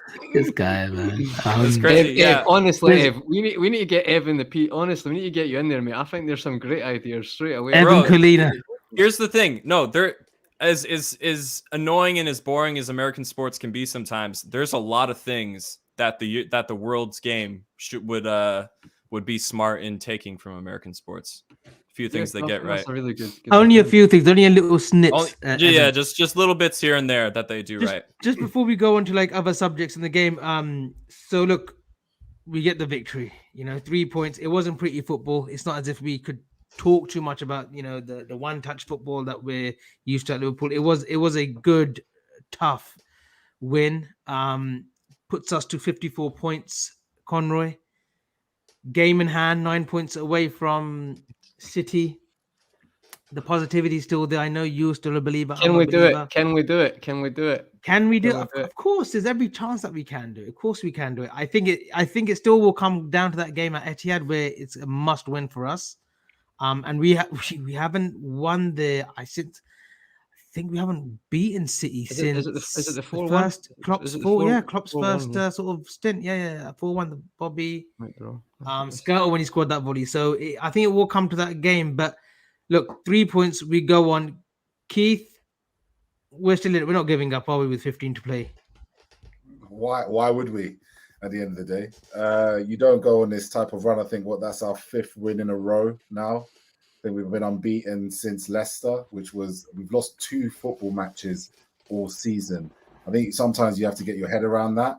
We've lost such few football matches that we have created draws into defeats and had a literal meltdown every single time we draw a football match, which is just how incredible this season has been. I don't think we should quite underestimate just on what an amazing run we have been on all fronts. Give it to Manchester City. Absolutely. They just look completely unstoppable at the moment. And maybe it will come down to the Etihad ultimately to see who blinks first. But I think in the Champions League, I have great faith that we can get all the way to the final. Absolutely. I think the League Cup, I think there's a strong opportunity for us to win that. I think the FA Cup, the way that run's going right now, all of a sudden, that's it's opened up, hasn't it? Yeah. Well, a lot of these big teams, like when you're Liverpool, when you're City, a lot of the times they usually get to the final when they get these type of games in the 3rd, 4th, 5th round. You know what I mean? Like in Norwich's, Cardiff, gives it when you get a fucking West Ham away in the 4th round of the FA Cup, then it always becomes a bit more of an issue. So we've got this run going on in the FA Cup at the moment. The squad is there. I've said it many, many times. I've got hounded. I was told I was, way too much of a top red. My head was in the clouds, and now it seems that everybody's up in the clouds with me. So welcome to the top red section. You can sit on seat number 45, number 46, number 47. You can see what I've been telling you all season, that this team, this squad of players that we have, and the manager that we have behind us, is of the levels that are way too much. Just wait, give it a couple more weeks. People will be telling you again how uncompetitive the Premier League is, how there's only, it feels like the Bundesliga because there's only. I'm so bored of the Premier League. Every year. It wasn't like it was back in the early 2000 when Henry was doing this. It's getting to that level because we play football at such a high level so consistently. Yeah. And just enjoy the ride. Whether we win the league or not is going to be interesting because obviously our opponents are something special. But the gap between the first, second, now Chelsea got a lot of catching up to do. Now we're 7 points ahead of them, but the gap between first, second, third, and the rest is monumental. And I think us as fans, we really got to enjoy this moment because we are in 2 completely different leagues. We got teams who spent more money than us and are fighting for top 4, fighting tooth and nail for the top 4. Champions League is pretty much guaranteed for us next season. Now it's just about getting a few, getting over the line, if you will. And I think the League Cup final is going to be a good showcase to see just how much balls of steel we really have. And Conor, just coming on that now, with the squad that we've got, everyone coming back fit, especially like the Elliot coming back from injury, Thiago back fit. Luis the Diaz with uplift the that team. Diaz has given to this squad. Not just me, the uplift that he's given me is extraordinary. But the Diaz, uplift it's that he's given Avi, it's mad. I called you Diaz there. Avi, it's mad. It's mad because Yeah. you have been speaking about Diaz, tweeting about him every Sunday when you score for the past 6 months. Now everyone else joined in. It's like I feel like you're not getting the loving you deserve, mate. You've been No, on this I thing have. for 6 months, mate. Do you know what I mean? got plenty of love. No, but I feel like it's normalized now. It's normalized now. Like this is your norm now, yeah. baby coming to Liverpool. Do you know what I mean? Mad still, mate. Mad. But like now that we're still in all four competitions, Conroy. Like we've got Chelsea in the League Cup final, and that'll be a great sort of occasion. They've just become world champions. We saw the game yesterday against Palmeiras. That'll be like a Champions League final, Avi. And like, that's gonna it's be It's a Chelsea. big. We want to win everything. That's going to be a Everything. big game because it's the first game of the domestic sort of calendar where you win this one, and whilst you're still in the FA Cup, similar to 2001, and you're still in the sort of Champions League. I know we were in the UEFA Cup in 2001, but that gives us the impetus to go and win another one, go for the Champions League, go for the league, go for the FA Cup. No, absolutely. And I feel like when I say like a Champions League final, what I mean, guys, is it's Chelsea. It'll be a packed Wembley Stadium. It's Chelsea. I don't think there's any other words needed. Do you know what I mean? There's the rivalry between Chelsea since Mourinho came in there, just throughout the years for numerous reasons. It's just built up. And as much as I know, Ev, like we spoke about domestic cups and we've said that in the past, but this game, when it actually comes around, like you'll be desperate with every fibre you're being to beat Chelsea. That's going to be huge. And I think you're right, Avi. Ironically, I think we won the Champions League after losing. Remember the Gerrard own goal? We lost to Mourinho's team. Mourinho, but yeah. And we went to win the Champions League with that season. We did. However, I feel like that could be, I think that's such a good point, mate. I feel like that could be a pivotal thing to be like, right, if we can win this, then the FA Cup, it's reasonably good route. We're in the quarters, we're in the semis. We could win that. The Champions League, the confidence builds this team if it needs to, but you know what I mean? And then if you're on City's heels, you're on City to play Spurs soon, right? Now, Spurs have not been very good. But the one thing Spurs have got is got Conte. And to be perfectly honest, the goals they've conceded recently have been comical. I don't necessarily think it's manager issues. It's just individual errors. And I don't know. I've just got a weird feeling about that game. I think Clinton Morrison summed it up. Fair him, he was on Sky Sports. I think he summed it up. They were all laughing. I'm saying there's no title race on. And he basically went, no, I'm not saying Liverpool are going to win the league. I'm saying right now there is a chance. It's not over. If they can get it to 3 points, anything can happen. I still think, I'm not being negative, I still think City are just a bit too much, but I will change my statement to, if we can get it to 3 points, I think that's the best thing, because then pressure plays a lot. This City team are like a machine, do not get me wrong, but if you can get it to 3 points, anything can happen. You can draw 2 games, you can lose a game, you can draw 2, and anything can happen. I just feel like we need to push that pressure on them, and we'll see what happens. And Evan, just to come to you, then we'll go, because there's a few super chats that I've got to read out before we wrap up. But all to play for, Evan. Mm-hmm. And we need, especially when it comes down to the league now, do we need to win every single game? We don't necessarily need City to lose games, but draw a couple and then beat them at Etihad. But can we win every single game from here on out? We absolutely can win every single game here on out, providing certain people stay fit.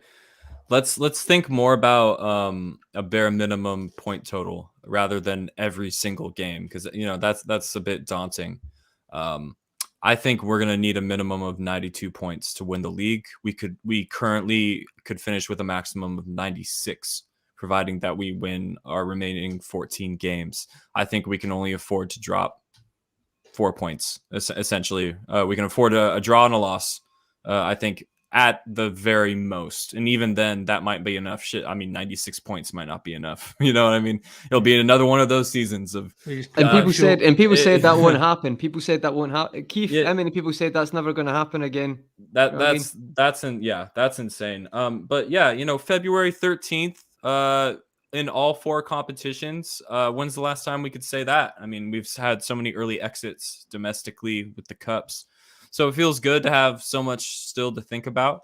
And you're enjoying the domestic cups again. I am. I love the domestic cups. It's bigger than the Champions League. Love the Welcome. domestic cups. Welcome. You're having your domestic moment. Yeah, I'm having a renaissance, guys. If we win the FA Cup and League Cup, right, that's going to be Evan's Twitter back page. Like his actual profile I might Carabao conveniently. Cup winner. He's gonna call himself Carabao Evan. I might conveniently be out of town for the post match on that, so I don't have to hold all the smoke. Domestic double. Domestic double Yeah. Evan. No, listen. Jonathan, So, you said it nail on the head. Evan has been converted. He loves. He loves nothing but the Carabao Cup. I'm gonna make a replica for him as well. We're going to clip him up. I'm gonna Clip him up saying that, and then I'm just gonna a get it made picture from of him Alibaba with or the something. FA Cup. We'll send him. I've been converted to the Church of Carabao. Just yet another British drink that I don't know anything about or what it tastes like. I've never had it in my life. I don't know. It's not British. It's what's it? It's Philippines, it? I think it is. It's an energy drink from the. Yeah, It's like for Canadian some reason, Carabao. They I did thought it the was draw bear Thailand. ones. I thought it was a beer. It's an energy drink. Yeah, from the Philippines. Nah. They did the draw bear once. No, here's the thing. Let me on the Premier League though. Do I think it's likely? No. My head's definitely more in Europe. However, a 9-point swing with a game in hand and we still have to play them. If we claw it back and we snatch this title from them, that wouldn't even be a top 10 Premier League moment of all time. Because much crazier things have happened in the Premier League than a 9-point swing being reversed in February. Let's be honest. Many crazier things have happened than that. That being said, I think we should be thinking about, the Champions League plus 1 or 2. Man City, this is just the nature of the beast. You know what I mean? You have a difficult month, and that's the league title. I mean, this is why I love the Premier League. You're chewing your nails off games in September, knowing that it could come back and bite you in the ass. But every game is do or die. There is no rest. And, we might end up paying the price for that. But I'm invested. I'm so ready for the domestic cups. I've never been happier. Let's go, Carabao Cup. Yeah, that's the kind of energy that we need, Evan. So yeah. Get Evan on the watch along for that game. No, I can't. Just got a few super chats before we wrap up selection. Once again, thank you, mate. I'm starting to think Klopp sees Henderson's weakness in the system and he sets up offside traps to combat that. We've set too much of them this season. There was one, I think he was replying to someone, maybe Klopp ruthless since when? ? I would keep Hender, but I want him to be an option, not the option. Don't think Hender would accept being an option. There's another one, Jonathan Davis, release Felix. I think that was in relation to Evan saying he's in Simeone jail. It's tragic. Firmino was. I think he played for like 6 months with a broken foot. Just to add on Felix, by the way, I heard that recently. He played with a broken foot or bone for like 6 months. That's crazy. Felix, if he hadn't gone to Atletico and he had gone to a proper team, I think he'd be in the Mbappe Haaland conversation. He'd be a star. The ceiling is there. Another one from selection. Nice one for the super chat. Firmino was shocking today. What we like him for, he hasn't been doing. Firmino has declined. It's fine. He's under hitting balls now. Weird. There's a few more. There's one that I want to definitely ask. I want to say it because Evan's here. Do you think Bobby could be converted into an 8 role? I think he's been tried like this against City. I think last season, first half when we played the 4. I'm not a big fan of it. See against Leicester, did he go in at 8 against Leicester? Did he go into midfield? Yeah, he did against Leicester. We were not playing. I think it was against Cardiff. Maybe Cardiff. I'm getting mixed up. Yeah, it was Cardiff because it was like at one stage we were playing with 4 forwards on the pitch, and Firmino did. Can you guys imagine the Twitter meltdown when in early June there's just like the James Pierce article that says Klopp is happy with his midfield options because he thinks Firmino can be converted into a box to. He definitely will. I can feel it. I can feel the meltdown. Firmino for right back. Firmino for right back cover. I can promise you. It'll be conveniently timed when like the Tchouaméni deal is taking too long. That strategic article of Klopp's happy and he doesn't need Tchouaméni. No, I think this time we'll definitely see an addition of a midfielder. Last super chat. Then there's 3 more questions. A-Spec Limited, thank you for the super chat. Could Ryan Cherky be a possible Bobby alternative? Anyone want to chime in on that? Never seen him play. I just know he's like 14. He's about 17, 18 now. I know. I know. See if you put a comment, Aspec, I'll pick it up. Just like, what's your thoughts on him, and how do you think his performances, and I'll pick it up. I just know Leon are in trouble, and there's going to be a fire sale. I feel like in the summer, struggling financially. I love our community though. They bring out the names and it gets us thinking. It's brilliant. I think your favorite. He's a talent. But he's been around for the last 2-3 years. He just hasn't kicked on yet. A bit like Hosam Aouar. He probably needs a move away from Leon at the moment. Oh, it's far from that. Far from that. But no, because they've been swapping and changing managers too. I think he probably needs a move, and Liverpool could be a great club for a Ryan Cherky type to come in. Avi, I think I'm the wrong person to ask this, but I'll ask Evan. Avi, who will win, Rams or Bengals? I personally want Bengals because I don't believe they've ever won the Super Bowl. But the OBJ story would be great if he won it, Odell Beckham Jr. But Evan, anything on this? On paper, the Rams should win comfortably, but they like making life difficult for themselves, just like Liverpool. So we'll see. Yeah, he wants a prediction. He wants a prediction. It up just about Cherky. There's just a few comments. Just adding about Saucy 5-star skills. Big up to nice.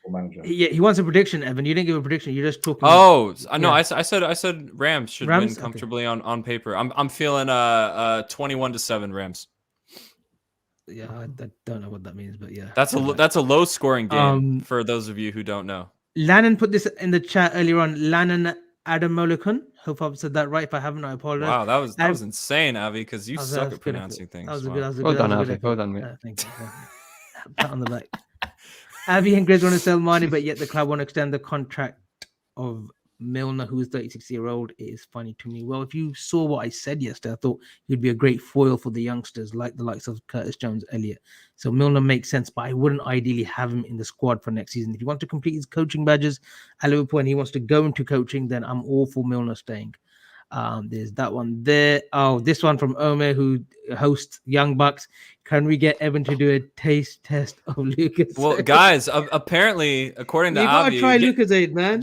We should do this. We should send stuff. Evan, you should send Avi. Should send us some stuff, right? Like snacks, and we'll send you some stuff. And I'll send you an In-N-Out burger. I don't know how that's going to keep in the mail, but you can send me a box of because this is Grizzly's McBang channel on the weekends. Yeah, but we get Lucasade here. I don't know where Evan shops. He shops. But Avi, you said a few days ago that it costs a lot of money. So if you're gonna send me a luxury box of Lucasade, it better come out of somebody else's pocket because I'm not paying for my own tasting. And without further ado, the last question that we always wrap up, and K, you know what's coming your way. Mustafa Mohammed. No one ever asked me what my thoughts are on Elimination Chamber is on Saturday. Your prediction for the Goldberg versus Roman Reigns match and the winner of the Chamber match for the WWE Championship. Brock Lashley, Styles, Riddle, Theory. Who's Theory? Theory Rollins. Theory of Vince's new protege. So yeah, shout out Mustafa. I'm going with Roman Reigns to retain, put Goldberg out of action for good, and Brock Lesnar to be your new WWE champion again for a title versus title match at WrestleMania. Didn't WrestleMania just happen? Didn't we just have a WrestleMania? That was Royal Rumble. WrestleMania. It's WrestleMania season, baby. Potato. We're going into it. So yeah, we've got a Royal Rumble winner. Now we're going into WrestleMania. I think someone said, bro, are you ready to be in line for In-N-Out for 2 days? The lines used to be really bad on the drive-thru. No, but now you know what's really bad? Chick-fil-A is really bad now, Evan. Absolutely. Mo, let me just talk to Mo. Mo, I was trying to go to In-N-Out last night, and I foolishly realized it was Saturday night, and the drive-thru line stretched for blocks. It was insane. And Zed says, Evan to try lassi. I know I've had lassi before. Lassi, yeah. Evan, Indian food is my favorite type of food. I've had a mango lassi before. It's really good. Very sugary though. Very sugary. Sorry guys, I had to bring this up because honestly, Diogo, great show. Brilliant show. What is this? Send the lads some What Iron is Brew. this? Evan, I'll send you some Lucasade and Iron Brew, mate. What is Earn Brew? What is Earn Brew? Iron. It's just like Iron Brew. Just say iron, like iron. Iron Brew. Not Iron. It's Iron. Iron Brew. So what is it? Is it an energy drink? It's like a soda. No, it's just like a soft drink. It's very good. Word. Yeah. Have you seen that? Have you seen that? Have you ever seen? Is it Key? He's ever seen Key and Peele when he says Aaron? Have you ever seen that comedy? Oh yeah, Aaron. Aaron, but guys, it's been a great stream, and thanks for everyone that tuned in. Grizz hopefully will be back during the week. We've got Inter Milan on Wednesday. I'm sure there'll be a preview, but I want to say thanks to Evan, aka Soccer God. Please go and follow him and subscribe to his YouTube channel. He just hit 200 subscribers, ever growing. Go and hit Conroy Talks from his YouTube channel, Conroy Talks. We should be doing a show soon. Sorry, Conroy, I've been so busy. Yeah, no, but we've got to do that Tarantino. Yeah, I'm going to try Tarantino tier list. We're going to try and do a Tarantino movie tier list. So. Big K, you can find him on. You can find him everywhere. Big K is like multinational. Just find me writing on Twitter or Go Mouth Saucy Food on Instagram. Innit? That's what. Big up to and guys. I'm always on Grizz Khan, whether I'm in the behind the scenes helping out or whether I'm on the show. I'm always here. But yeah, guys, look, prayers and thoughts once again with the Grizz and his family. This has been a really good stream, and guys, all big up to everyone that tuned in. And yeah, anything else from us, guys? Apparently Iron Brew is what you have during a hangover. Can you guys confirm? It's quite good for that, mate. Yeah, okay, good for that. And cool. Just a quick one, the draft as well. Draft is coming. Evan has spent time, and it's going to be the draft of all drafts. This might be the draft of the century. The mother of all. It's the Super Bowl amazing. draft. We're going to actually rename it the Super Bowl draft. You guys, better than the Super Bowl. If you guys thought Grizz was going to have a brain hemorrhage during the last draft, you just wait for this one. He is going to lose his shit. So it's going to be so chaotic and fucked up. We're hoping it's going to be great. Grizz might leave. Grizz might leave during the stream. Grizz might defer. We're doing a money line already. We're doing a money line on him as well. Like he might drop out. But hopefully this week we can get that wrapped up, because I know Evan spent a lot of time in organizing and getting things in place. So hopefully we can get that. Worth the wait. I'm not stressing about it. We've been your Red Fellas on Sunday. Enjoy the Super Bowl. Be safe during the week, guys, and we'll catch up. Thanks. Go Rams. Ciao.